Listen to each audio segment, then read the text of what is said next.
Hello, everybody. If it's Wednesday, it's Warhammer, and that must mean it's time for another episode of Warhammer Weekly. Joining me this week, as always, is my own little dreg. It's Tom. How you doing, buddy? Really? Dreg? Yeah, that's right. I'm making a Mordheim reference on you. If we're talking vampires. You're my little dreg. Fair enough. Hello, friends. Also joining us, a man who needs very little introduction, but I'll give it anyways. It's the Godfather. It's OnceBitten. How you doing, sir? I'm doing great. I feel like I'm becoming a regular on your show. It's good to be here. You know, you're welcome anytime, of course. I mean, if you ever feel like you really want to get in the game, and we can just kick Tom, and I'll bring you on. It's not a problem. It's perfectly fine. We'll class this joint right up. They're gonna start picking on me. I can't have that. That is true. That's the designated role of my co-host. Yes. So look, everybody's got to have their Ed McMahon. And that is Tom's role here. So speaking of that, Tom, what do we got for news this week? Kick us off. AOS wise, the big news, kind of surprising news dropped that this weekend we have a Stormcast hero or some type of hero coming to the Mortal Realms. I'm not sure if it's coming with any other launch other than the fact that it's a lone clan pack Stormcast. Maybe Wizard? I don't know. It was weird. It was surprising.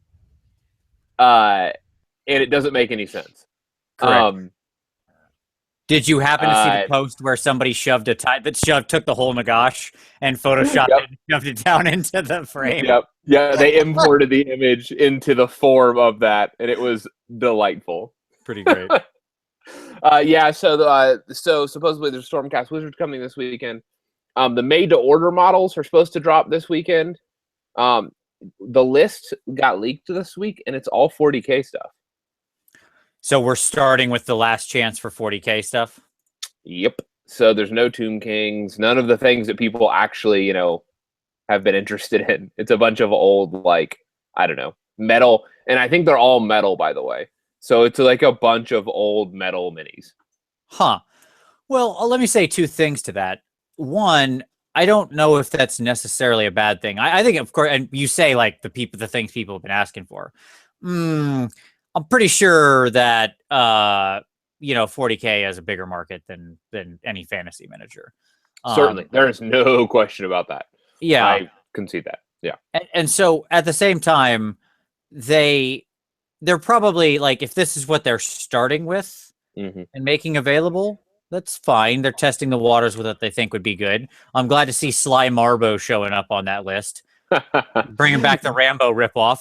I'm also happy to see my proud Valhallans coming back. That's a great thing. They said there's going to be a 4-week turnaround on those orders. I don't know if it's going to be like a 1 week deal, like this 1 week, and it delivers in 4 weeks, or if it's going to be an ongoing open market thing. So it'll be interesting. Right. Well, what I'll say is I think we should be excited that they were pulling old metals and having this redone. That means that we could be reaching back. When we first contemplated this, we were talking about it just being like the last generation of models. But if they're willing to reach back that far, well, then the sky's the limit. Who knows what they could go back and do, right? So, hey, you could get another Kalita. That could happen. Yeah, I dig it. As if you need more of your. I always need more. You have like 5 of them. I have 4, but that doesn't mean I don't need more. Okay. Vince has a thing for painting female figures. I do. There's nothing wrong with that. That's how I roll. Look. Okay? Look. Cezanne painted the same mountain like 200 times in his lifetime. Okay? Ever chasing perfection is not a problem. I'm just saying. Continue. Moving on. The big news drop, in my opinion, this week was the Magnus the Red 40K Zinchi release that's coming. The talk is that we may have Zinch sooner rather than later. And if it's dropping for 40K, like on that Magnus mini, which is a beautiful mini, looks like there's a lot of great conversion options. There's nothing to make that just 40K. Like, it could easily be ported into fantasy and converted over. Slap a bird head on that dude and he's a changer. Yeah. Or Lord of Change. Yeah, absolutely. The wings on that guy are beautiful. It's a great sculpt. He'd make an excellent generic demon prince. Some minor modifications. He's a great Lord of Change. It's a fantastic model. So, and dropped with a very funny video. I'm glad to see them doing the humor. I thought that was great. And there's a throwaway line at the end of that video where he's in the bin and he says, "Oh, what's this? Plastic Sisters of Battle." And I'm like, come on, man. You can't drop that joke without being serious about doing it at some point in time. Yeah, he's like, there's all kinds of stuff in here. Wow, Plastic Sisters of Battle. And it's like, what? How are you going to just do that as a throwaway line? That's not cool. Yeah, anyway, so we'll see. They like to make jokes at the community's expense. That's clear. Okay, so hitting a little bit closer, we also have the full range of texture paints coming. Thick and thin. On the large pots, based on like Son of the Caking and like the cracks, the Agrellan Earth. Small and large cracks based on which like formula you purchase. What are your thoughts on this? You're a big paint connoisseur, Vince. What are your thoughts on this? I am a paint connoisseur. Yes, that's correct. I think it's good. I think if they're still expensive versus what you'd get out of, it's going to be hard for them to compete with something like this, right? Which is the stuff that you and I traditionally have used. This is, your Vallejo basing paste that's like, what, $12 for this, right? And I'm paying like $7 for... And I'm still using the same one that I use to do my forest goblins. Yeah, and I mean, this is the size difference we're talking about here. Yeah. This is not insignificant. $7, $12. Yeah, that's huge. I really like the technical paints, but I find that I really like half of them. Right. Sure. Yeah. Yeah. And when they get it, they nail it. But then there's like that where it's kind of like, sometimes you can't get it to work right anyway. Yeah. They've said they had a new, like the Agrellan Earth, they said they had a new recipe for it. They've got there's two versions of all these. Yeah. There's two versions of the Martian Iron Earth. Like there's a Martian Iron Earth still, which is like the old one. And then there's like a Martian Surface or Iron, some other, dumb name of like randomly throwing a dartboard at a wall and grabbing words. Throwing the whole dartboard at the wall. Yeah. That's just, yes, they just throw the dartboard. Yes. Correct. Not the darts. They throw the dartboard and see what falls off. Yeah. It's really chaotic. Yeah, I'll give them a shot.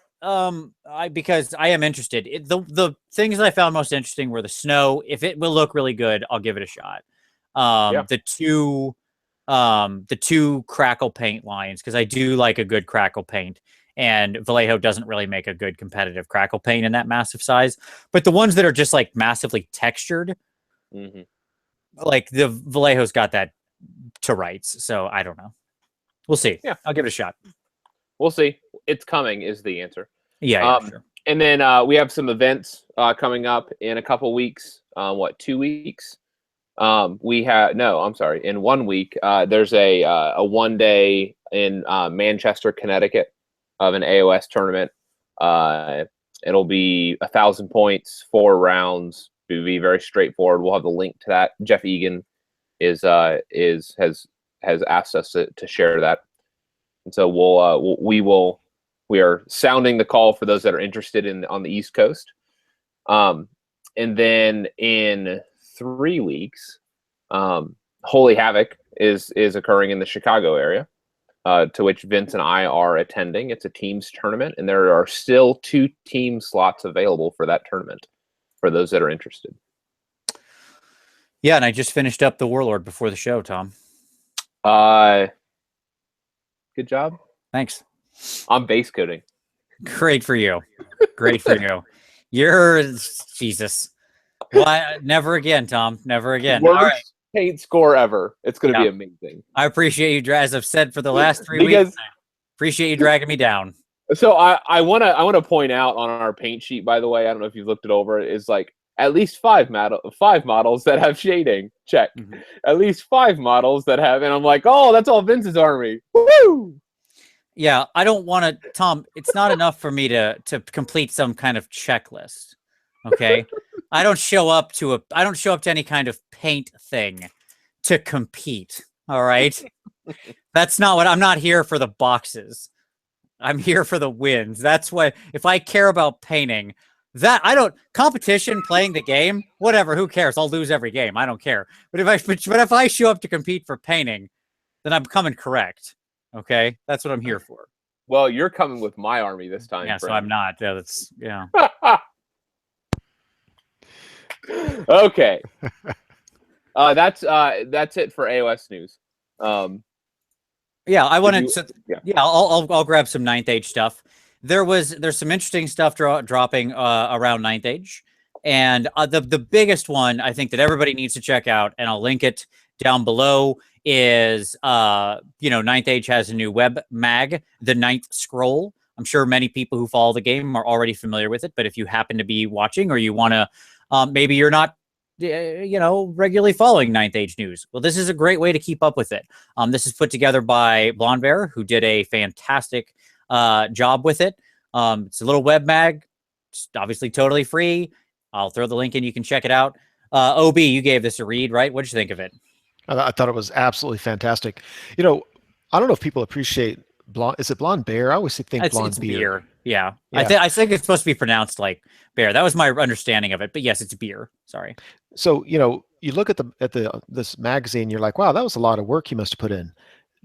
This guy has a YouTube channel now where he's cranking out content. I mean, daily, I think. I mean, just cranking stuff out. He does all the stuff behind the scenes, and on top of all that, he threw the magazine together. This guy is putting half his life into this project. I thought it was great. I like that they have a painting modeling section on there. I really like that they have the sneak peeks. So here's some things that are coming up. In case you want to know. I loved it. That was great. Yes, there's a battle report in there. Like it's full on, right? I mean, it's legit. It's everything you would expect to see in a magazine like that. And I think your point is not to be underestimated here. This dude is doing work. Like everybody needs to. There's a thread on there where people are sort of congratulating him and thanking him. If you're registered on the forums, you should go add to that, because there's not enough. There's a lot of people. It's not enough people. Everybody who's interested in the project should be thanking him for putting this amazing amount of work into this, because that's great for publicizing the hobby. And I agree. So, but let's talk about a couple of the things that were in it. Obviously, they previewed the concept of the new Paths of Magic coming in 1.2, and they previewed the new sort of army construction rule changes, whatever. So what did you think of each of those in turn? Any opinions, whichever direction you want to go? Well, yeah. Well, I mean, I've been kind of familiar with both of them for a long time anyway. What you see with the Paths of Magic is the same thing you're going to see with the armies as they are redesigned. So basically defining a role, defining a niche, what is this supposed to be, and then being true to that. So I like that for the Paths of Magic. I like going from 20 down to 10. I like that there's no more race-specific paths. Every army's going to have, one army might only have access to 3, one might have access to 5. You know what I'm saying? Like, but it's much more manageable as a player who. It's much more manageable to have to know what all of them are. But I just like the uniqueness of it. I like saying the pyromancy path that does direct damage output, and if that's what you need, great. It's not a Swiss Army knife, and I like Swiss Army knives. But I like that that's not what it is. I'm curious, Vince, as a game designer, what you think about that. So I have multiple thoughts on this, but let me start here with the very simple high level. I agree with everything he said in the article. He is dead on with all of his points. As he points out, there's something like 180 spells over 20 Paths of Magic right now, right? That's just an insurmountable amount of knowledge for any one person to hold in their head. No one could read me. The development of balancing that is right. It's just an extraordinary effort, right? And no one, even the best tournament player, probably can't hold all 180 of those spells in your head to their exact specifications and multiple casting values and which one turns into an aura and has, the little individual nuances. Many people might have a general idea, right? Well, this thing does this kind of, right? But it's especially crippling for new players who are going to run up against, Magic and just have no clue. And the fact that a lot of them do have that Swiss Army knife thing means that I really don't know what I'm staring down. So I like this design from two ways. One, I'm wholly against fake options. And he makes a point in there of talking about fake options, right? That when every path is a Swiss Army knife, it's illusionary choice, right? Yep. And I totally agree with that. Yes, 100%. Like, dude, you are so on with that insight. I am so against illusionary choice. And he says, like, his point is, look, if we've got 10 that are really actually distinct and have a purpose and have some kind of defined set of things that it does, then one, you have a real choice to make that has value, right? Because you actually have to sacrifice X for Y by making that choice. Real choices are important. Fake choices aren't. And two, it makes it a lot easier for me as a new player, because even if I'm new and I can't remember everything that's in the Path of Fire, I can understand, or Pyromancy, sorry. I can understand, like, the Path of Pyromancy is about damage. Oh, okay, what do you have? Oh, your wizard does Pyromancy? Okay, cool, I got it. He's a damage wizard. Like, and I can know that and have a general sense about how that thing is going to perform, right? And that's incredibly useful. It makes for a better play experience, I think, for newer people. That's hugely valuable. Yes. Yeah, I like it. I like it a lot, and I like the new army composition. It creates a structure where it's a lot easier to make sure that if there's a certain abusive list that's possible, you can just make it where it's not possible. Super avoidance, super shooty, too much of a monster mash or flying circus. You want those builds available for some armies, but just not to the extent that nobody's having fun or the other person's not having fun. Mm-hmm. It makes for a real easy mechanism to accomplish that. Yeah, I will say this is the one that I have more interesting, conflicting feelings on. Overall, I like it.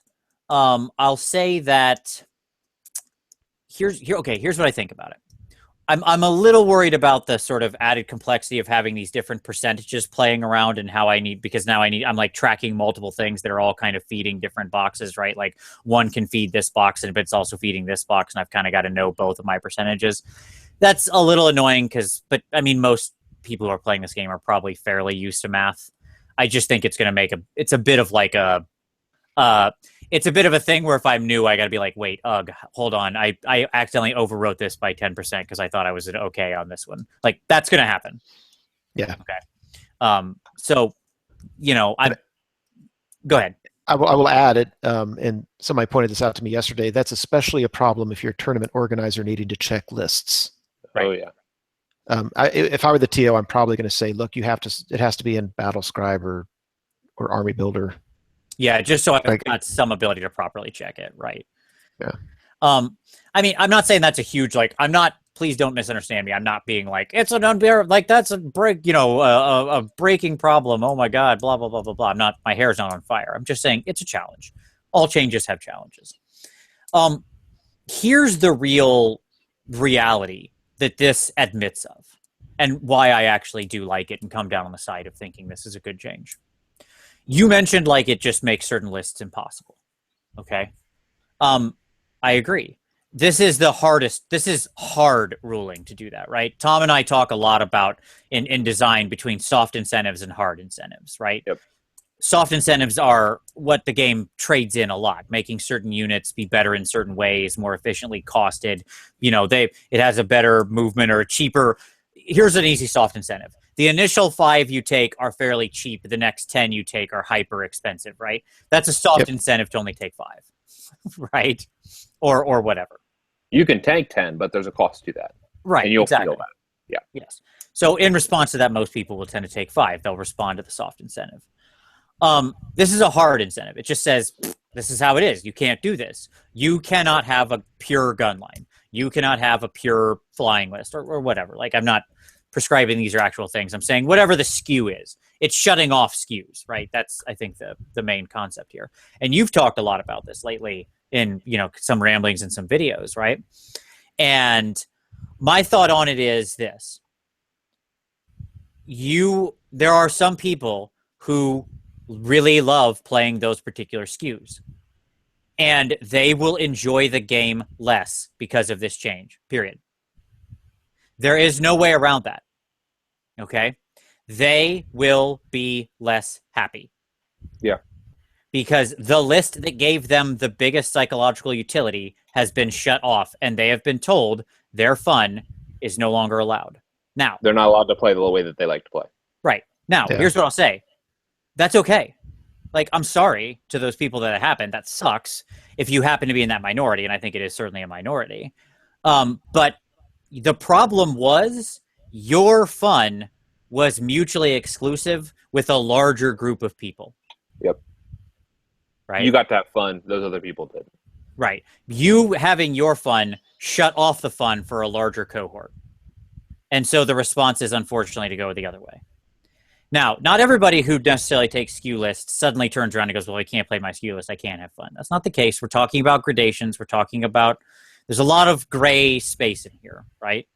But it's admitting of the fact that the game can't be everything to everyone. It has to have a clear and concise objective and way it wants to play. And I think in the end, this is better for the long-term health of the game because it admits of a certain style, a certain admission to mutually assured fun and mutually assured balance. So to me, that's a longer, healthier trajectory. And if it means that a couple people don't get to have their 10 out of 10 fun and have to settle for a 6 or 7, I'm sorry, but that's the way it's got to be. They can find the average. 10. Like they'll have to find a different 10. Let me say it that way. Yeah, or they'll try different things. And for a lot of the people, they'll find some new thing they love. For some, they'll just, whatever, it's fine. So that's what I think about it. There you go. Yeah. Is that a long enough ramble for you?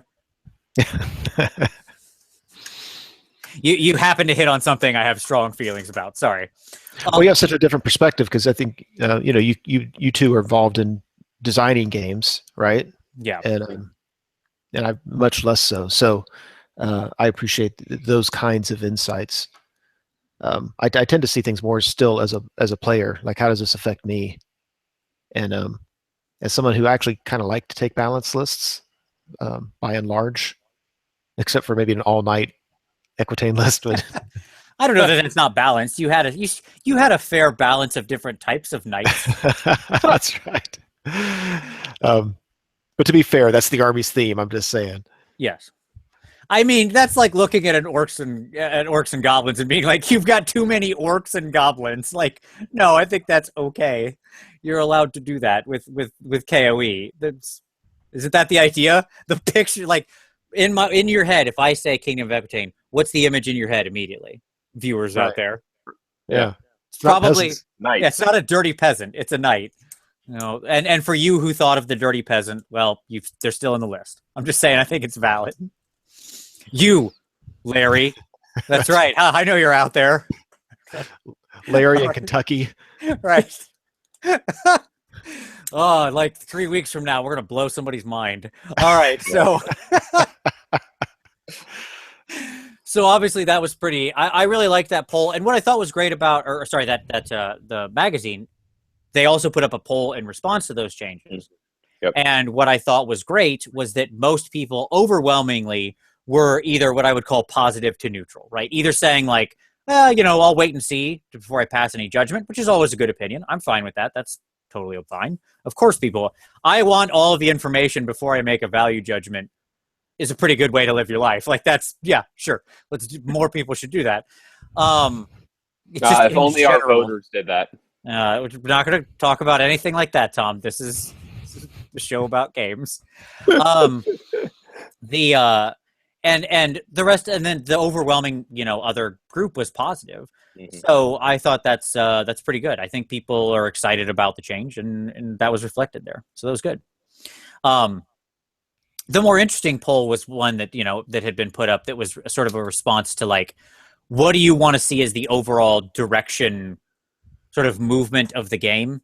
That is to say, the poll was basically like this: do you want to see the game sort of make radical quick changes here and there, or do you want to see very slow incremental changes, right?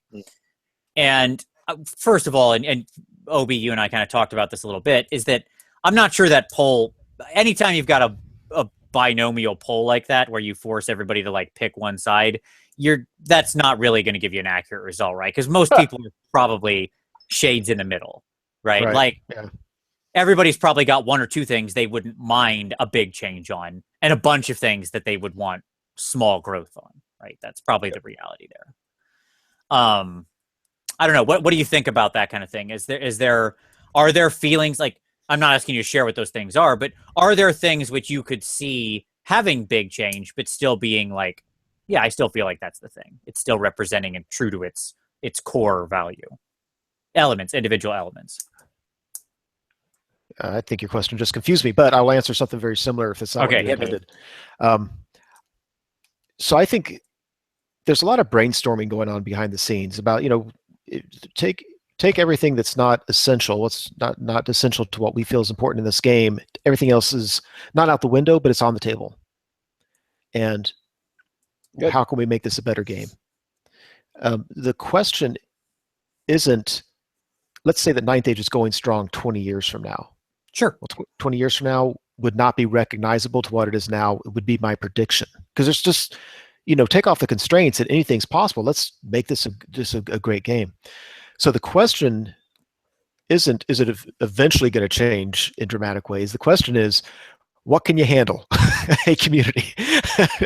You want us to baby step you, or do you want us to make some strides here towards trying to make this what we feel will be a better game? And I think it's an honest question by the creators of the Ninth Age, because I think they're thinking we can do it either way.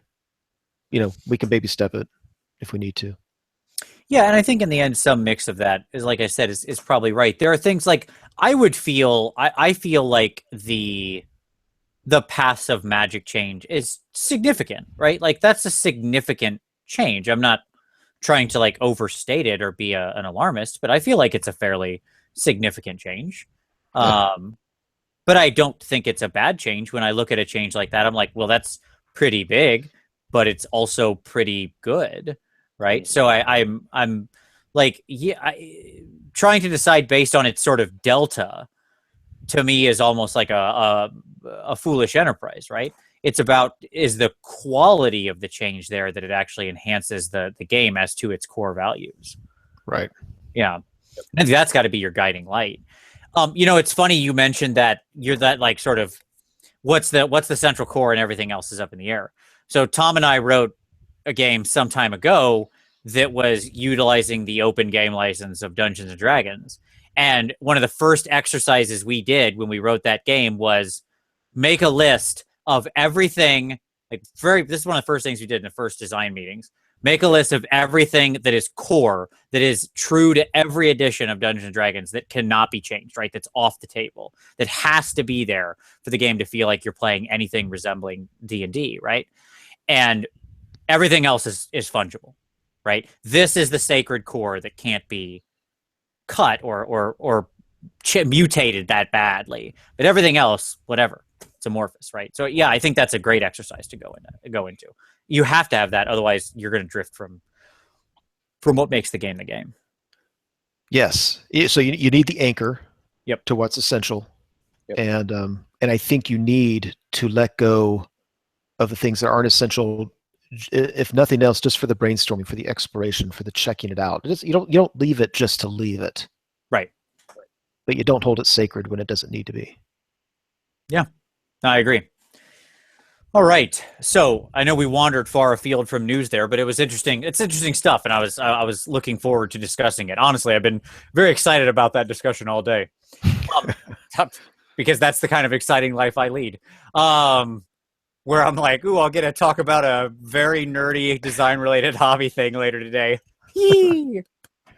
That's right, folks. It's nonstop excitement here at Vince's household. All right. So the final thing I wanted to mention is there's a really cool Kickstarter for plastic, like plastic bases. It's being run by a member of the community out of New Zealand. It's off to a slow start. It's got a big goal, like a really big goal. Really big goal. Like, really big goal. Yeah. But give it a look. I'm going to include the link. Like, there's a lot of really cool stuff. It is a good deal for what you get if you back it. And obviously, if you back it and it doesn't succeed, you're out nothing, because that's how Kickstarter works. You don't pay anything unless the project is successful. So I'll throw the link down there. It's a super cool dude putting it together, and if you're looking for some basing stuff, it could be a very cool way to go. So there you go. I'll throw the link down below. All right. So with that, let's turn to some pick of the week. Pick of the week action. OB, what do you got, buddy? What's your pick of the week? So it's been a while. So it's a video, right? Video, blog, whatever you want. I'm picking a YouTube channel. If I need to pick a specific video, I can. No, that's fine. The channel's perfect. But so are you familiar with Wargaming from the Balcony? I'm not. This is by a couple dudes up in the Virginia area. One of them, well, anyway, a couple good, real cool guys. So they call themselves Waldorf and Statler. I'm on board already. I love these guys. Yes, tell me more. So they do battle reports, and so it'd be like this one guy's doing a game, and he's like, okay, so this is what I was doing, and they're just kind of having this real mellow conversation back and forth. I find it just awesome. I don't have time for battle reports. Even like I love Tri-Hammer's battle reports. I don't have time to watch them very often. I've been watching these guys' reports. They're just having this conversation back and forth, and I don't know. I dig it, man. If you want to check out a new channel, if you haven't been there yet, Wargaming from the Balcony. It's Waldorf and Statler from the old Muppets, the two old guys in the balcony. It's pretty cool, man. I dig it. I love everything about this. Also, that's a very unique, very unique concept of having the 2-person cross discussion sort of battle report. Just because, I mean, most battle reports are pretty much like one person talking, right? So, yeah. So, all right. Definitely checking that out. You've sold me. I'm excited. All right, Tom, what do you got, buddy? So Maroc or Merrick, I think he calls himself Maroc, right? Look, we get to call him whatever we want. Who cares? Yeah. So he dropped a video on the status of his Mordheim table. And it's beautiful. It's amazing. It really is amazing. Like, I just don't that dude has been casting her start stuff for the last 18 months, basically nonstop. And it's coming together. It's what I'm saying. Like, it's and it's in like 1 foot by 1 foot magnetized tiles. And so by the end of it, he is going to be able to make a 6x4 Mordheim table. It's so crazy. The dude's building a city out of those Hearst Arts molds. I mean, he like made new molds out of collections of the blocks. Like, he cast his own new molds to do like mega molds.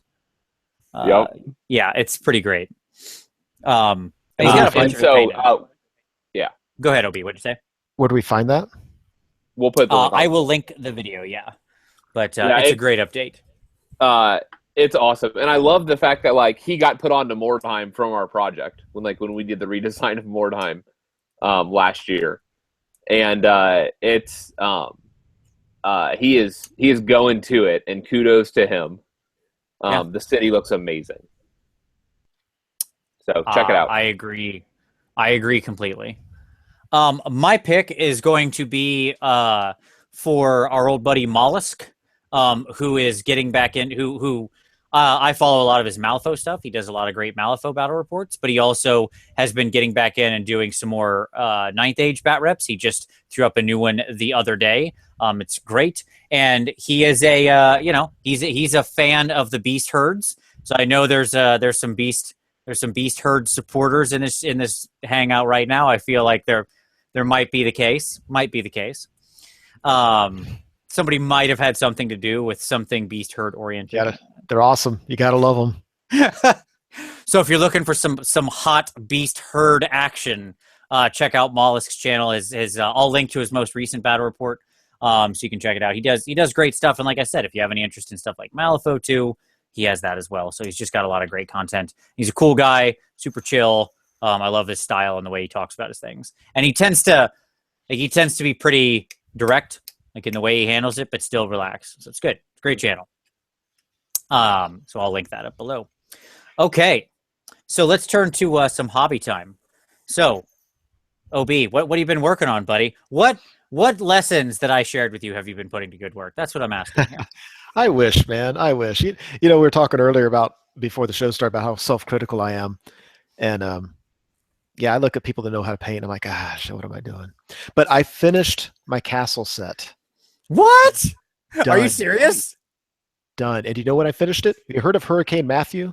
I heard about it. Yeah. Well, I'm in North Carolina. So there's a hurricane whirling around my city. There are people being rescued from floods 2 miles from my house. I'm sitting in my house. I have no idea. I'm just hanging out. It's a day off. Windows are up. I see the rain and the wind. I'm like, this is kind of cool. Let's finish the damn castle. So got her done. So I have 4 turrets, the big entryway, and 5 walls, every brick painted individually. And it's okay. And then just the coup de grace, I also had a rock wall set from the old, remember the Games Workshop Empire Village or whatever they called it, the fortress. Yep. The rock walls. Fortified Manor, yeah. Yep. So the rock walls are now painted. I got those done. Good Lord, man. So, yeah. So real quick time check on that. For those who may not have followed you the whole time you've been in this project, you're literally painting each brick in a different color, then washing and dry brushing and doing a bunch of stuff to create a lot of tonal variation on your wall. Respect. How long have you been at this? Well, it's kind of like a doctoral dissertation, Tom. Mm-hmm. It's not how many hours it took, and it took many hours. Most of the time was it sitting on my shelf, looking at me accusingly. Yeah. Chad, finish me. I started it in either late 2012 or early 2013.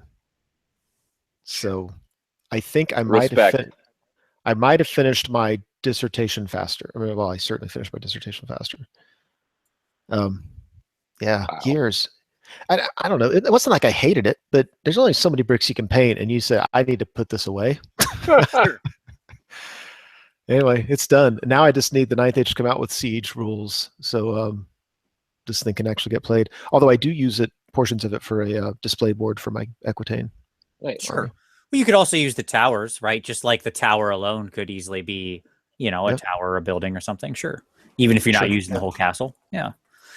This is like Zen and the art of castle painting right here. You should write a book about this journey and like, this is how I found my center or something, just like that is if there was ever like an Om Buddhist sort of chant of model painting, it's just red brick. Yeah. Red brick. Have you read the book, by the way, Zen and the Art of Motorcycle? So it actually does align pretty well with that book. It's like when you can paint every brick and it's about quality. That's exactly what that book's about. Yep. That's fantastic. That's awesome. Well, congratulations, man. That is the end of a long hobby road. So, so you finished this. What insurmountable project are you going to attempt next? Like, are you seeing a trend? Are you seeing a trend in my life, Vince? Yeah, I'm just saying, like, you've look, people who set incredible goals and then finish them, right, and actually achieve it, their next thing is usually not, well, I'm never going to do that again, right? It's like you climb this mountain, what's the next mountain? That's generally the way it goes, right? So what's the next mountain, Obi? My mountains are like finish the damn army. So I need to finish my Undying Dynasties army.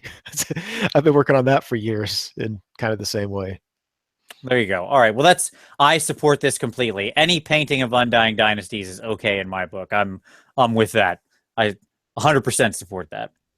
Yeah, I just have to repaint two of the big battle cats because right now they're painted too well. I got to finger paint them to make it look like I did them. Just throw some pigment at them, maybe scatter some dirt around. Yeah, absolutely. That seems fair. All right, Tommy, what about you, man? What's your hobby time, Tom? I'm base coding. Like I've committed to so I have a lot of models. And I have a tournament approaching very swiftly. And so this is the first time that I've ever had like the deadline, like the tournament painting deadline. Like, this is a new thing to me. And I'm feeling it. Like, it's coming, and I'm feeling it. So what my goal at this point, I was like, oh, I'm never going to compromise on a paint job. And I'm like, whoop, that's went out the window. So at this point, yeah, watch so, is that like where I have to be at, just degrades and degrades. Yeah, and exactly. slips, yeah. Yeah. So right now, my goal is to base coat everything and wash everything. And once I get to that, I'll at least have 2 tones on everything. And then I'm going to start and just begin highlighting, and anything that has like a shade, like indirect lighting, like source lighting, stuff like that. I'll do that first because that'll be the most striking. And begin doing the detail work on everything that's remaining, which is about half my force. Yeah. Okay. Right on. So we'll see. Fair enough. I just finished the Warlord model today for right before the show for Holy Havoc, the tournament you mentioned. I have gone mad. I have officially gone mad. Of what the Warlord Mini is. It's just a unique model. If people think of like games where you have to bring a messenger model or something, like, it's a similar sort of thing. There's a specific model that everybody gets. It's the same stats in every game. And so the Warlord is on a 60 mil base. That's the requirement. Maximum of a 60 mil base or whatever. So I took that as a personal challenge of how insane can I build of a base on a 60 mil base? How ridiculously stupid can I be on a 60 mil base? And when you see, I've taken this to a level so far beyond sanity. I've sanity is in the rear view. Way back. Are you not going to show us now? I'm not going to show you now. That's correct. Be that way. I am going to be that way. But if you follow me on Twitter, for events, this is a competition piece. So. No, it's true. But I'm going to share it. I mean, it'll be on Twitter tomorrow. So if you follow at Warhammer Weekly, you'll see it up there. I'll share it there and in the PMP and on Facebook and everywhere. So if you follow tomorrow, we'll post up. I have to let it dry. When I finish a model, I always give it a night and then come back to it and make sure that it's, like give it one more look over. If I'm really serious about a model, you got to let it sit for a night to make sure you didn't miss anything or there's nothing glaringly obvious and you need fresh eyes for that. You don't want to keep it concealed from our opponents so that they don't one-up you in their Warlord models the next couple of weeks? I will say that's probably... Not that people couldn't one-up me. I'm not saying that. I'm just saying, like, with 2 weeks, people would be hard-pressed to start from scratch. Just like time is a thing. Anyways, whatever. I hope they do.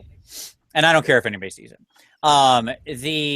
So that turns to working on my new model. So I'm working on this, which is this is from Kabuki, and this is Little Red Riding Hood, or their version of her. This is for a competition, or she will be. Little Red Riding Hood, perhaps a little more grown up, I guess. So yes, there's a competition, and she'll be taking part in it here very soon. Painting females, something new and different. I like painting female models. Yeah, so I think I know Vince's fetish. It's Little Red Riding Hood. You're correct. You've got me. You've nailed it. That's what it is. You know what I go for? Baskets and wolves. Baskets of goodies. That's my fetish. All right. So that is my hobby time. Excited about working on her. Had her for a little while. And with that, let's turn to some topic of the week. Some actual, or what do I want to say? Our feature segment. That's what I mean. And we wanted to talk about, Vampire Covenant, right? Because OB, you made a bold claim on your channel. You're like, it's Halloween. It's October. It's time to get out the VC, right? You want to talk about what your plan was here and how it's come to fruition? Yeah, sure. So I a buddy of mine he got into the hobby and bought 8 armies all off eBay, most of them cobbled together from like 3 different sellers. That sounds like me. And the problem with what he bought is most of it's not painted very well at all. And some of it, there was no love there. So he had a box full of vampire count stuff. He's like, I'm never going to do anything with this. So I got it. And I'm like, I love Halloween. I love the whole vampire thing. yeah, this would be a great app. Let's pull them out and let's get some practice using them. The problem is, once I did, some of them are so broken that I can't use them until I put 20 hours into it. They're just broken. Like I have the GW Terrorgeist model. It's not just that the wings broken off; it's that the ribs are broken off. Like it broke. The wing broke at the ribs. So I can only do a list based on the models that are playable. Which really, really does not make for a competitive list. So anyway, I threw together a list. I played one game, and it was actually a lot of fun. But I didn't play it well. I mean, I didn't know what the hell I was doing.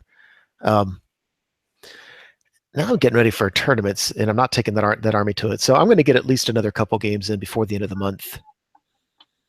But I don't know. I guess 3 games is respectable, right?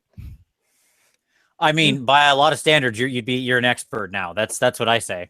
You're ready to go. You're ready to talk about it on the internet. 3 games, absolutely. Yeah. So sure. So yeah, I thought we would approach this from the perspective of exactly the level of experience that we have here, which is we're going to talk about sort of an intro to VC. Kind of like the more from a beginner's perspective, since certainly this is an army I will openly admit I've never had any love for. On the undead side, I fall down on the Undying Dynasties, right? Yep.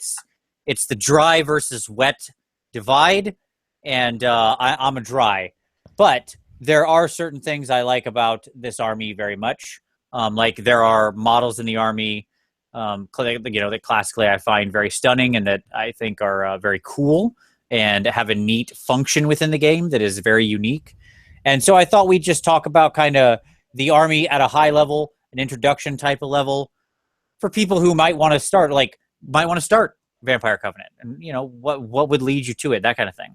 So I thought at the beginning, the very first question we'd ask, and I'm gonna throw to you, OB. You're gonna lead this discussion here. So that's right. We're going to the senior membership, age before beauty, and what we're gonna say is, all right, why would somebody play Vampire Covenant? Why would somebody play VC? What do you think is cool about them? What attracts you to them? And what do you think is their thing on the table? Right. Well, I can speak only for me, but I've always been drawn to them. They've always been on my list of armies that I want to play eventually. And I think for me, it's really just because of the look and feel of them. I mean, it's this dark, gritty, like you said, wet, dark, gritty, kind of bad guy army. These just worthless troops that just swarm. They're cheap to get on the table. You can raise them. You can heal them. I mean, just swarming all over you, holding you down. And yet they're supported by these powerhouse, expensive fighters.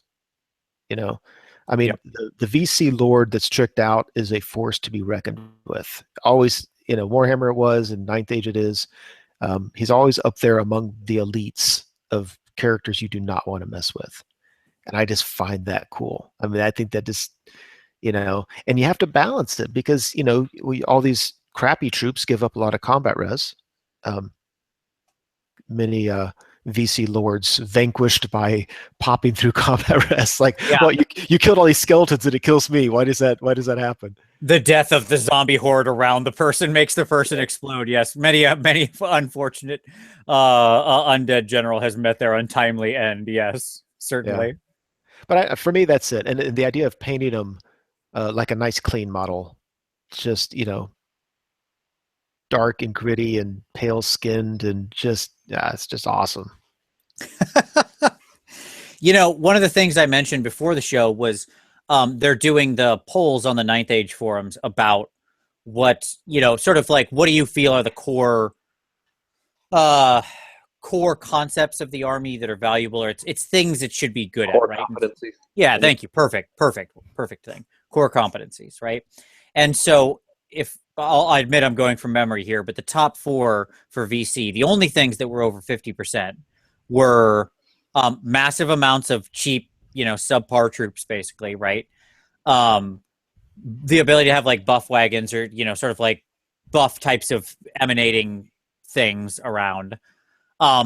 combat win through slow kind of grinding attrition, right?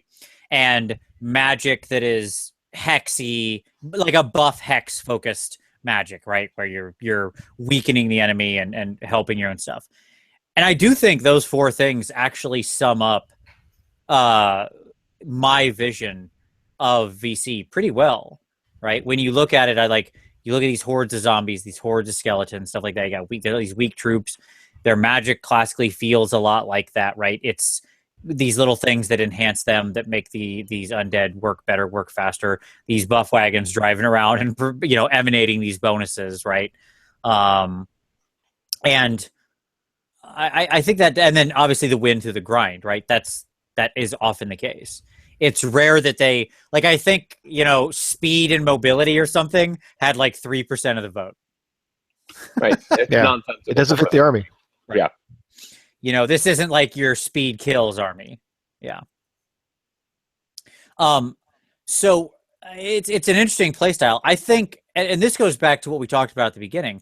I like the idea of having the army well-defined and suiting sort of those core competencies, right? Because then I can look at it and go, this is the type of army I enjoy, the type of game I enjoy. Cool. Now I can find an army that I know is going to play how I want it to play, right? And I think that has a lot of value. But who likes the grind? Like, I don't know. That's like, this is my play style. Like, I don't know that I like the grind though, right? Oh, I think there are people who do. Absolutely. Really? Well, I think the way that the VC can grind that makes it especially cool is, you think you're getting tied up with these just horrible troops, right? And then all of a sudden you're like, wait, what just happened? There's a buff mobile doing this to it, and these two spells got off here, and all of a sudden, so right. Those troops hold you up long enough for them to turn good on you, and I think that's actually kind of cool. Yeah, it's a good point. It really is. That magic, when it actually starts, they have sort of this critical mass point, right, that they can often reach, where suddenly what was total garbage suddenly gets very dangerous.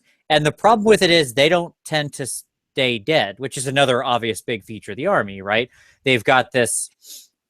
You've got between some of your leaders having like Awaken, right, where they can actually grow units beyond their starting size up to double, their original size, combined with like the invocation ability. And some of these units can add massive amounts of models off of invocation, right?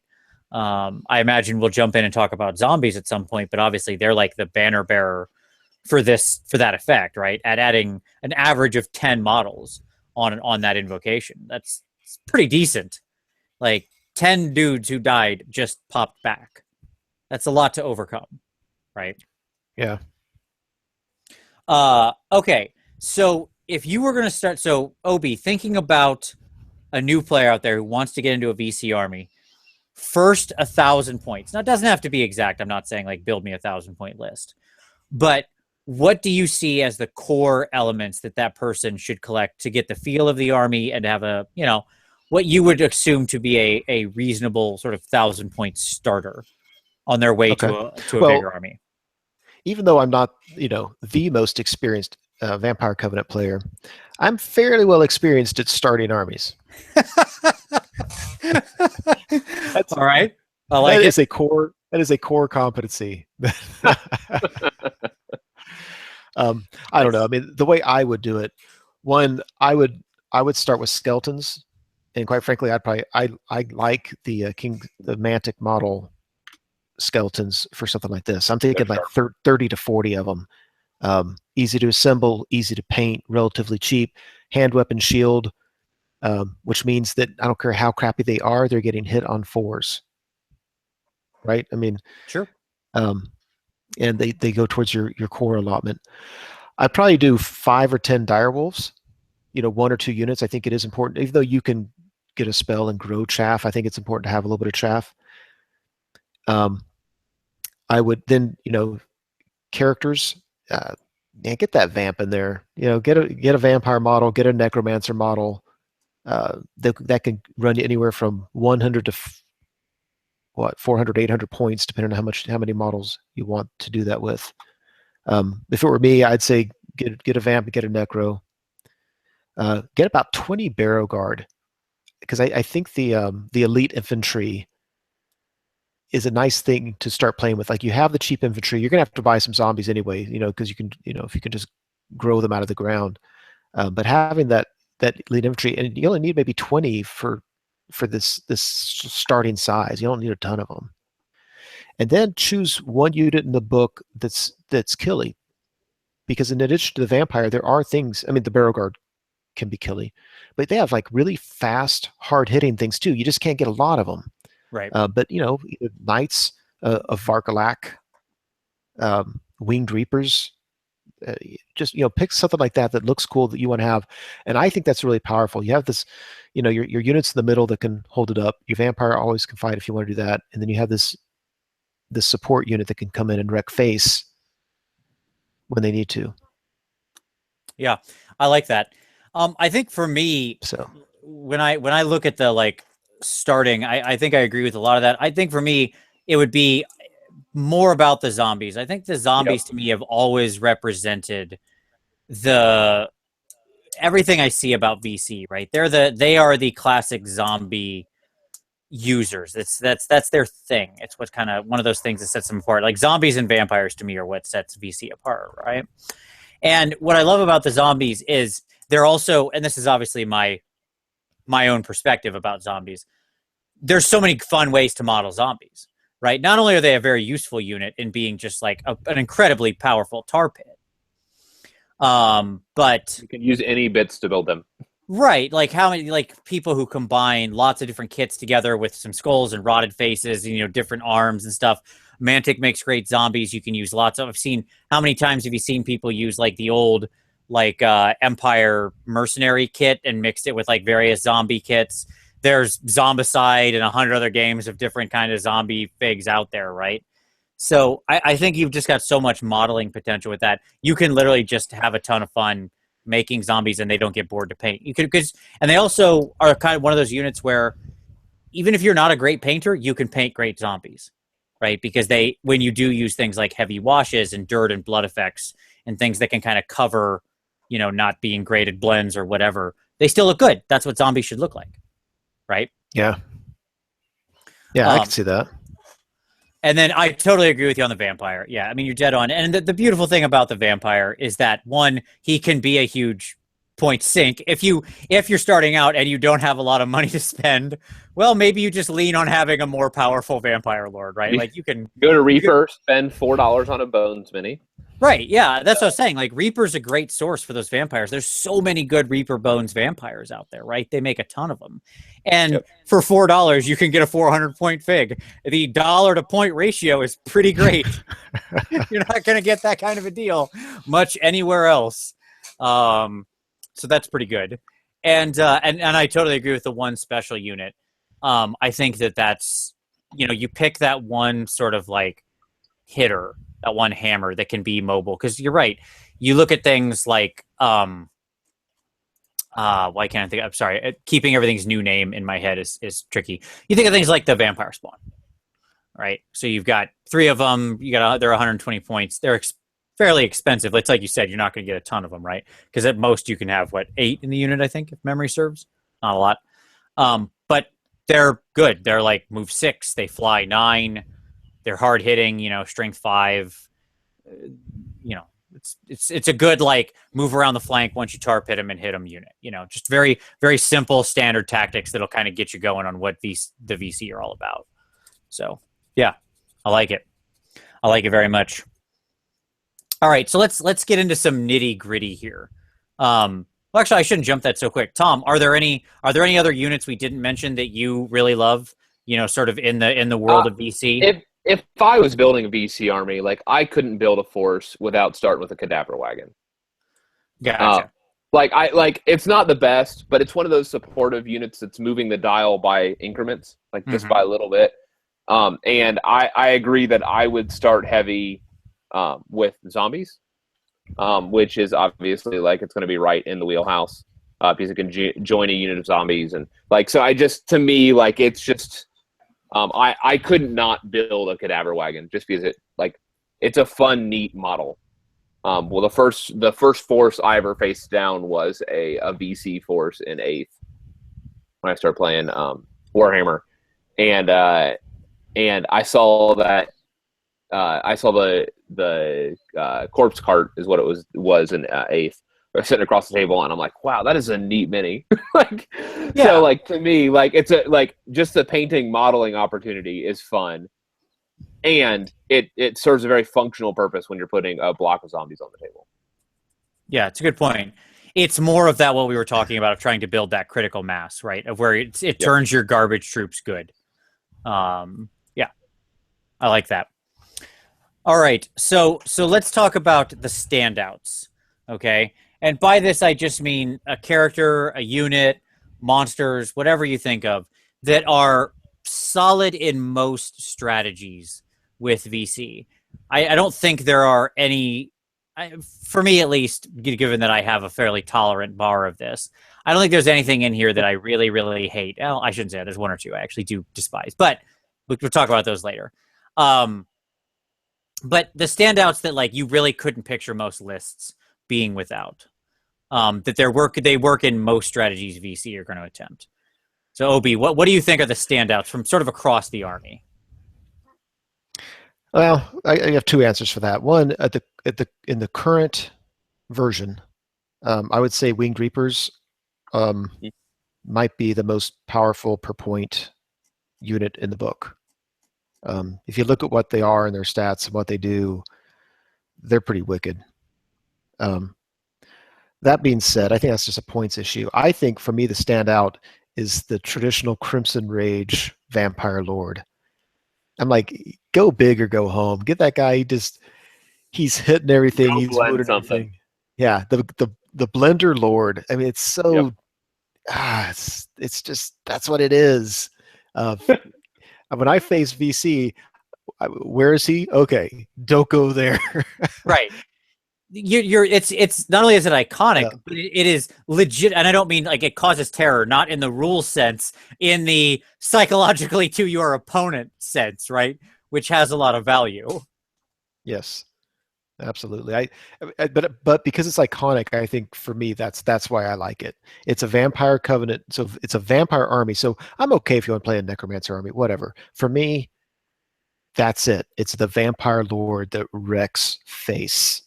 So I'm like, that's the army right there. You have to have that in there. I dig it.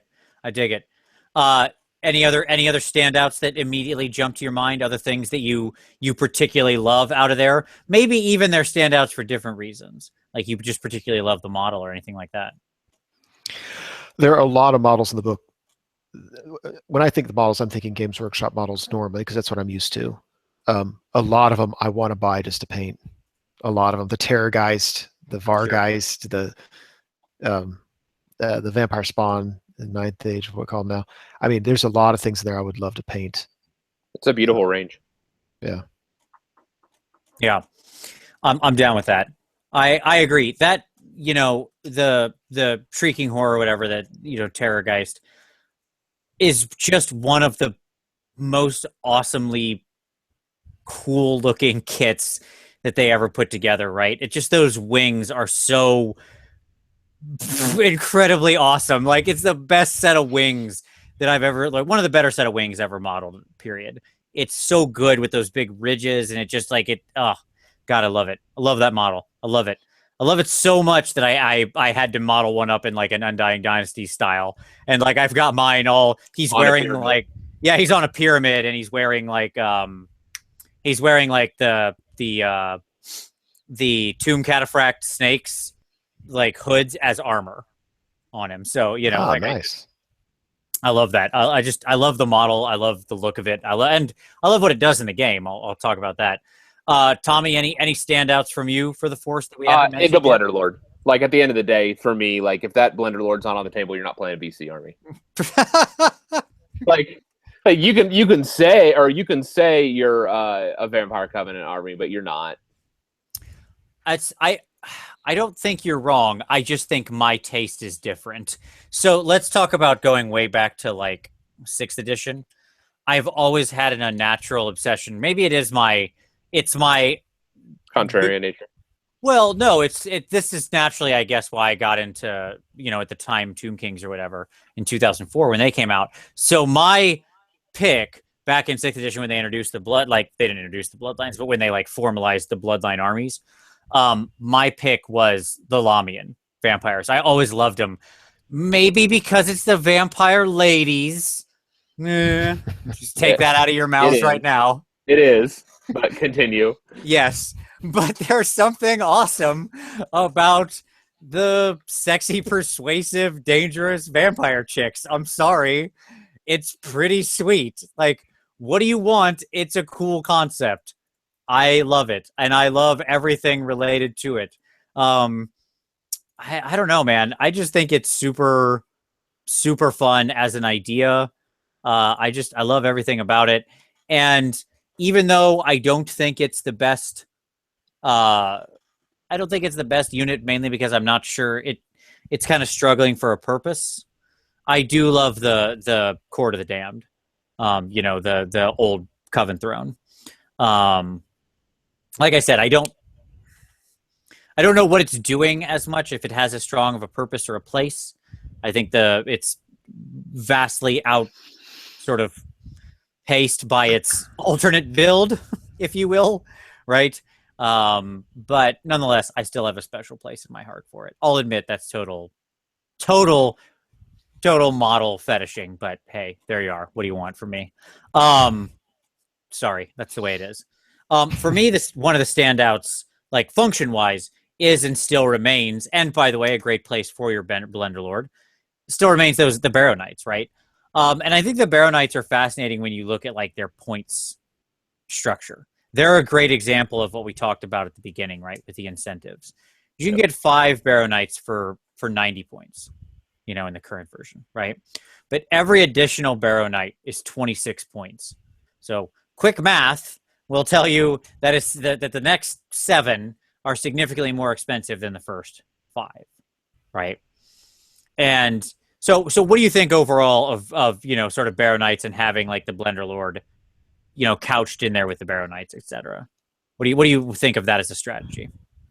Well, I think it's been very effective for a long time. My only complaint against it is just that I've seen it so much, but that's an unfair complaint. It's effective. I mean, whenever you mount a character, it's a really cheap way to increase his defense, right? So you get him up to 1 up or 2 up really easily, and now you have all your magic points to make him just kill you, right? Yeah. Whereas if he's on foot, you've got to kind of allocate your points differently. So, and I think that's a slight flaw in the game. There's an incentive to make every character mounted. But I mean, yeah, I like it. It's viable. Yeah, I love the way that the Barrow Knights are designed, because I think this is one of those places where the team really nailed it by making that the additional part of the bus, what's effectively just the vampire delivery unit, right? Right. By making those extra wounds, I guess really is the way to look at it, more expensive, incrementally more expensive.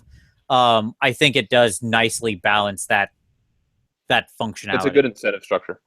Yeah, exactly. Yeah, Go ahead. So they go 14 points a model and then 26 points a model. My thing is 26 points a model actually isn't that expensive for a knight. It's a little expensive. So they're just so damn cheap for the first 5. It's not that they're that expensive for the next 5. So I think you can still, yes, it does discourage you from putting 15 of them in, or however, you think you can't do that anyway, but right. 12, yeah, from just going for the dirty dozen. Yeah, right. So I get that. I'm not complaining against the design of it. I don't know. My second problem with it is more for the fluff. I want my VC. I want it on foot with skeletons. Get rid of the horses. We're done with you. Who's raising all these horses?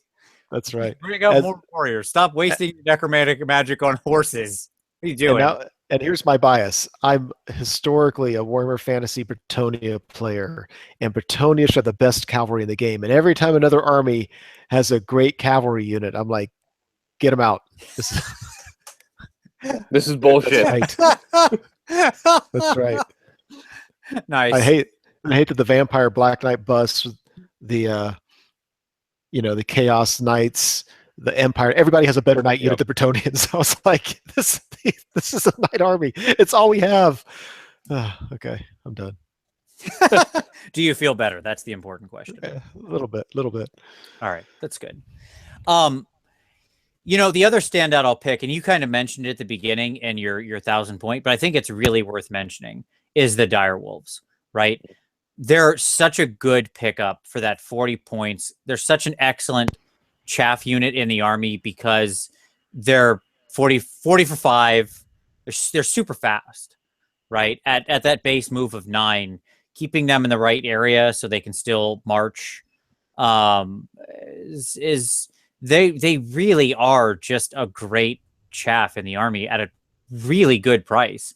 And even though they're basically running around with human stats other than that move of 9, whatever, they've got Vanguard, great, fantastic, exactly what you want, and they've got Thunderous Charge, so I guess if they happen to charge other super weak chaff, they can stand a better chance of killing them, right?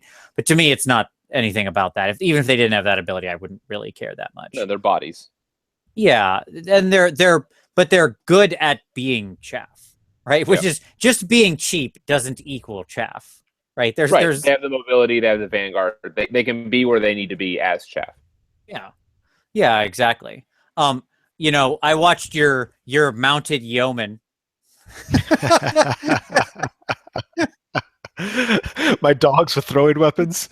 Yes. I assume they were just barking real hard at the enemy. That's what the throwing weapons were. Just kind of scared people. Oh, goodness. It's enough to kill an elf. Well, what isn't? I mean, really, frankly, come on. You look at them sideways, a couple of them are going to drop dead. I mean, that's just, they don't like it if you're cross with them.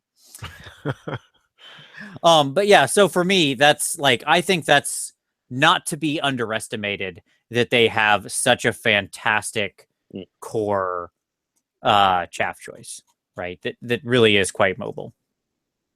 All right. In an army where we talked about earlier, mobility isn't the core competency, right? Yep. Which is good because you're slow. That means you need to have some stuff in the way so you don't just get outmaneuvered every time, right? Because if you are OB and you're relying on these massive, slow infantry blocks, you're going to need to be picking your matchups with some smart chaff play. So there you go. All right. So now let's talk about the units that can wait, is what I would say. So what are your not saying they're bad. It's just they can wait. They shouldn't be high on your priority list, especially if you're getting into it.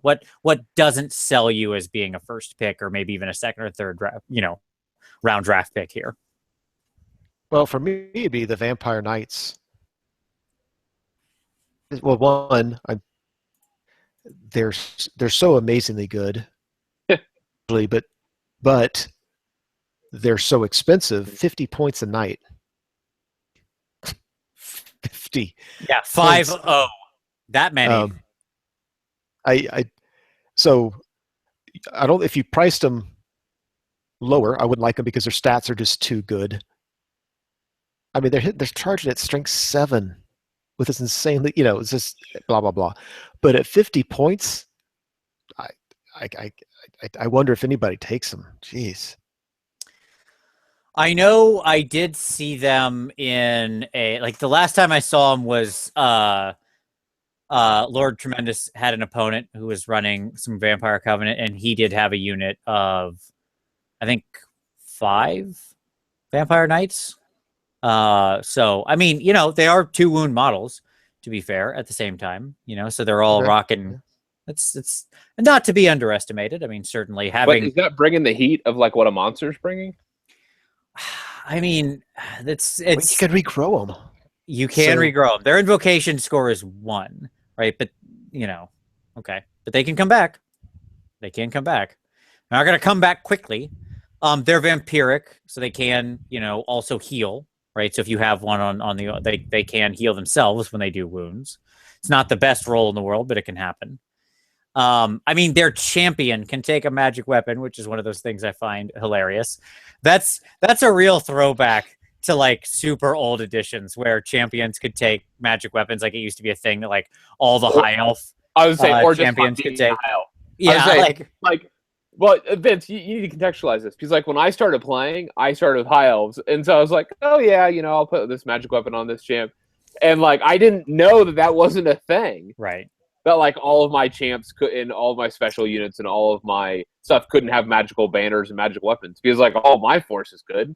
Sure, other people can't do that.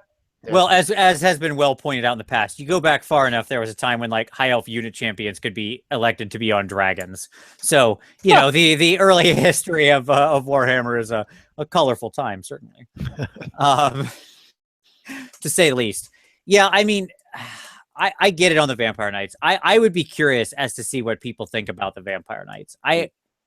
For me, God, 250 points, they're just going to be so, like, yes, they're scary. Yes, they're strength 7. Yes, they're 2 wounds. I mean, you could make them 60 points a piece if you want, and then they've got like plate armor and devastating charge, right?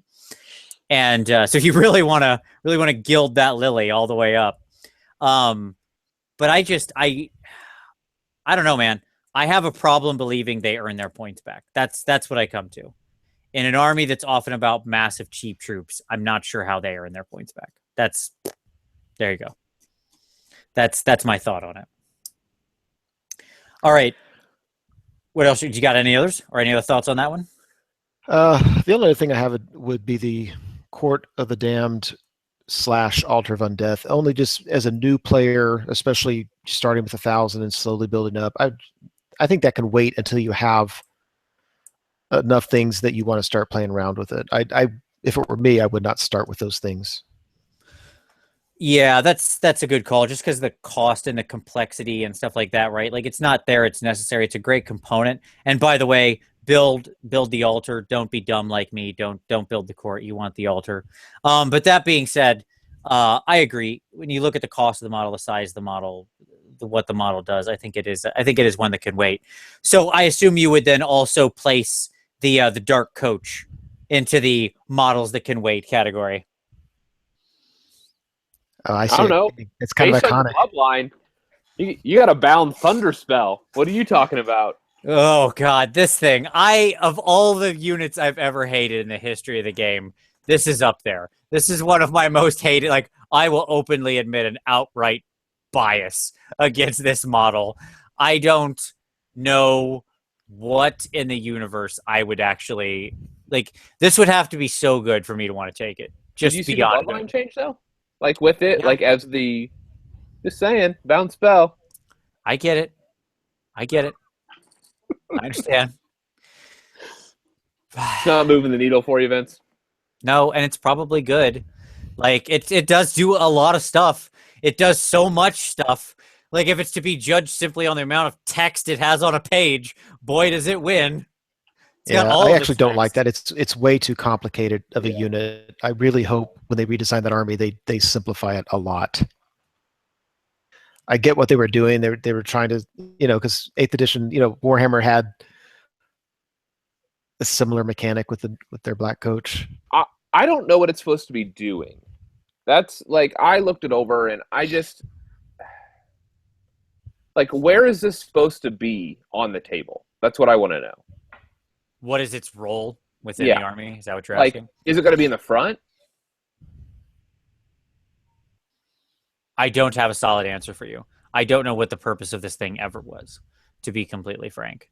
And I mean, think that it's based 4 up, but yeah, it's always had a weird, like, it feels like somebody one day thought of how sweet it was. Like, they played some gothic gaslight game and they were like, oh, that Mask of the Red Death was really cool. What, like, coaches in the 17th century were pretty sweet. What if I made a magical one of those that sucked souls for some reason? Like, I don't even understand it. At any level, I've never understood this model. Like, why it draws souls in, what is it doing? Yeah, I mean, to really make it benefit from everything, it really has to be in the thick of things. And even though you can heal it a little bit, I don't see it staying alive. That's a lot of wounds it has to do. Yeah. Yes. So, yeah. given, hey, it's neat if you get up to the number of wounds to say like awake the, you wake up the vampire. That's cool. All right. So then the thing's got 2 up vampiric, which means it's actually going to start healing itself more effectively. Or if you get high enough to make it start flying, I guess that's also good. Sure. I would love to give a special shout out to the writers of this book. Yes, that's exactly right. I did enjoy that. I was like, exactly. I love that. I do love it. Where it's at 13 plus wounds, the Dark Coach gains ethereal. Spooky. I love how spooky. Spooky. It's pretty great. So whomever originally wrote that, whoever you are out there, if you watch this, you have my adoration and appreciation for that. That is a wonderful little thing that you added in there. That's how games should be written, with little fun throwaway things. That's like true. That. Yeah. Because that just made my day some time ago when earlier today, I reread it, and I reread that because I hadn't read The Dark Coach carefully before today's show, I'll be completely honest. And I read that, and I was like, bah! Like, I was laughing like crazy. I was like, that's good stuff. I like that. It's probably Larry in Kentucky. Spooky. It's probably Larry in Kentucky. Well, Larry, guess what? Thanks for that one. We're back. You're back on board, Larry. Way to go. All right. Okay. Tommy, have you got any thoughts? I would say I don't I don't stuff, anything bat related. Can wait. I've never been a fan of any of the bat stuff, but I'd love for somebody to correct me. Maybe disabuse me of that notion. Am I missing something with all the bats? Is there actually something great, some great role they fill? I don't know. I've never loved the bats. What about you, Tom? Sorry, I talked over top of you after asking you a question. No, it's okay. What I would say is I don't know enough to not both I am not sharp enough in the competitive Ninth Age scene to really evaluate to understand the meta. Does that make sense? Sure. So it's really hard for me to weigh into that. I know what I like, and I know when I look at things, I think about where would I put this, and which is why when I look at the Dark Coach, I'm like, where is this on the battlefield? And that's what I don't understand when I look at it. Sure. And so there are some things like that I just it makes me go, huh? But yeah. Yeah, I get it. No, that's fair. I think that there's a lot of units like that right now in this book that I kind of struggle to figure out exactly what they're ostensibly doing exactly. There's a lot of things that I get okay, I understand the clearly defined role of this thing when I look at things like zombies, right? Or they're those kind of units. When I look at dire wolves, I'm like, okay, yep, I'm on board. When I look at the Barrow Guard or the Barrow Knights, when I look at the ghasts and the vampire spawn, I'm like, yep, totally on board. Get what these are doing, understand their purpose, understand how they work in harmony and synergy with the rest of the army to achieve the purposes. And then when I look at stuff like the bats and things like that, I'm just like, what is that? Why? What am I constructively using them for as part of my synergistic battle plan? Again, I'll admit, this could be my own ignorance. So if somebody really has the sick bat strat, bring it on. I'd love to know. Right. And that gets down to the meta of knowing all of the abilities that are in the force and what it can synergize with. And I just haven't mastered the material on that level to be able to weigh in that in a dependable way. Same here. I'm reading up on them now. The bats? Yeah. Good luck with that. Read about the bats. Bats. You've always been around forever, as long as this has been an army. I was sure with AOS that they were one of the models that we were going to lose. You were wrong. I was wrong. The bats stick around. In dramatic fashion. We killed the beautiful Tomb Kings models for the Death faction, and we kept the bats. Yep. GD bats. I saw them used very effectively in 7th edition, where a buddy of mine, his plan was, that's back when if a unit caused fear and they outnumbered you, yep, and they won combat, it was auto break. I hated that rule. And he would fly those things. He would take a big unit, and then he could grow them bigger. And so he'd fly them into combat, and then he would grow these bats, and then just has to win combat by one. You're out. Winning with bats. Yeah, it was a little gimmicky. It didn't work all the time. Sure. That's no, pretty but great. when it works, it would be amazing. Sure. I will openly admit I used the same strategy back in like, I don't know, 5th or 6th or whatever with Skaven slaves and the standard of the Horned Rat, which at that time caused fear, when again, fear was pretty rare and auto broke you. And I would just bus up like 75 slaves, which at that time even now, I mean, that's an inordinately large bus, right? And it would just be packed full of characters at the front, and all I would try to do was win by one and then just start auto breaking units. Susceptible to a flank, that's for sure. You got to watch out for that. 75 with a 15 long bus. That's a heck of an initial setup. That's really used the starting area space. Like I don't remember if I could actually fit that in. I think I always had to like turn them sideways, something. Yeah, angle fun stuff. Angle them, yeah, exactly. All right. Any final thoughts here on the VC for those people who might want to get in, who might want to sign up for the little covenant of vampires? You know, when I played them, you know, I've seen new players play them, and I've played them, you know, a whopping one time, really.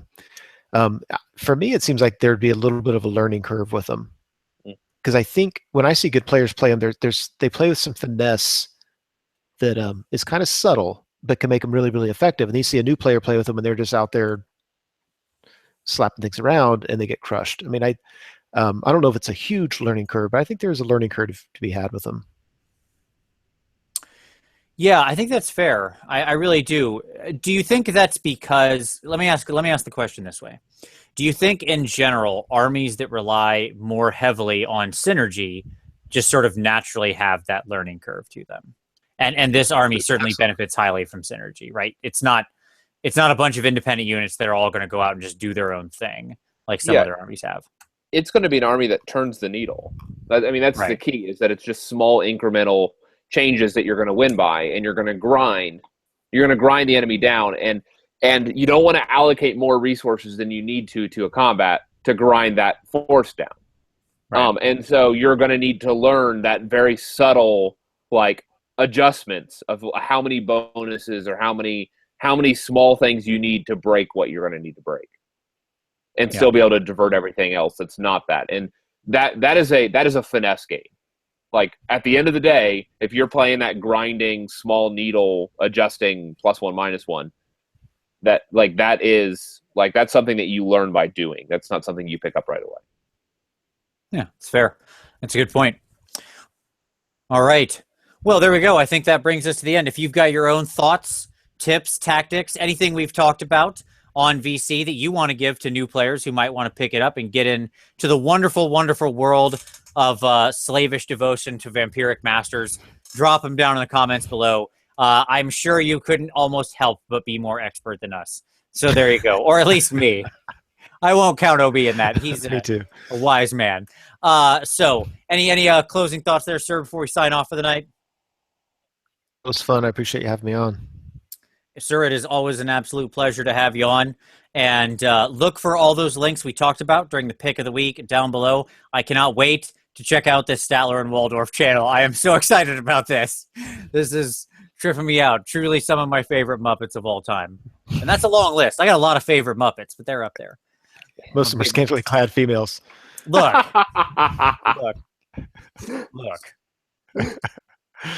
I'm looking. There's not enough of them. That's what I'm saying. I'm Miss Piggy, I guess, but she's nice. But I don't know, more of a Kermit man, I guess. I don't know what to say. He's pretty scantily clad. He's got that neck thing on. I don't know if that's supposed to be him or clothes.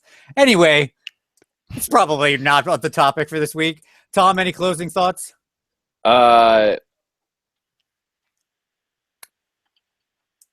Besides what you think that thing around Kermit's neck is? I can't get my mind. Like, I can't get my mind off of it. Like, is it a flower? Right. Like, what is on his neck? We've just all blatantly accepted that for the past 50 years. What has he got on his neck? I don't know. It's a total mystery. You just blew my mind with that. Thank you. Well, then I see no better thing to end the show on. So, with the most relevant possible link, we will end the show. Thank you, everybody, for watching. We really appreciate it. We'll be here, as always, next week, and we'll see you next Wednesday.